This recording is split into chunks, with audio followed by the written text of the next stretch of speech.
Thank you, Mr President. My question is to the Minister for Defence, Senator Payne.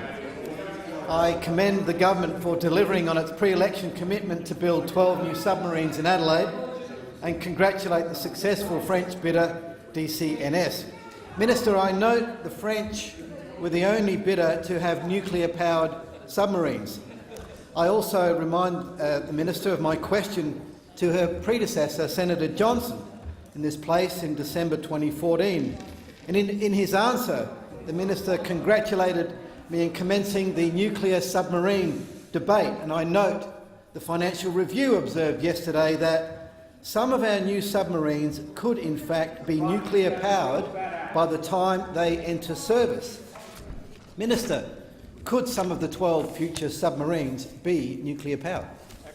The Minister for Defence, Senator Payne.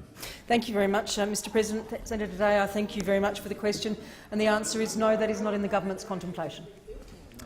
Thank you, Minister. Senator Day, supplementary question. Minister, I note the South Australian Royal Commission into the nuclear fuel cycle has delivered interim findings and will release its final findings this Friday.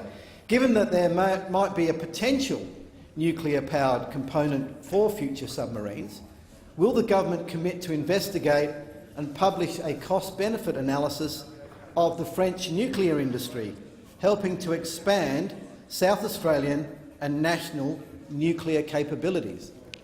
Minister. Thank you very much, Mr President. Again, I thank Senator Day for his question, but I do reiterate my answer. This matter is not in the government's contemplation.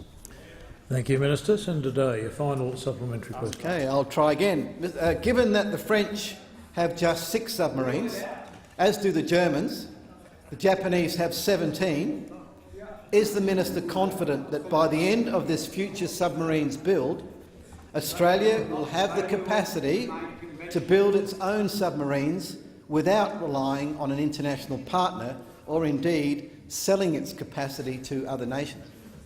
Minister.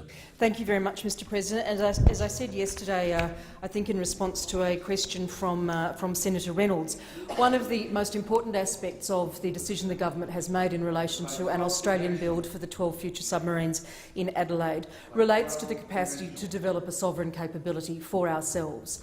That is the capacity to sustain and maintain those submarines without need for reliance externally, and that is a fundamental aspect of the importance of our decision-making in that regard.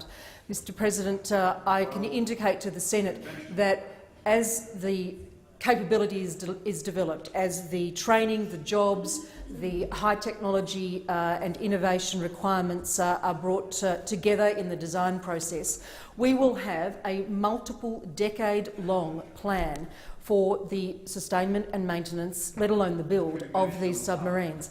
And that will give us a very strong capability and a very strong foundation on which to continue to operate that capability. Thank you, Minister. Not sure what Senator Conroy's interjections mean, Mr President. Question Perhaps he's planning something else for the Labor Party. Senator Wong.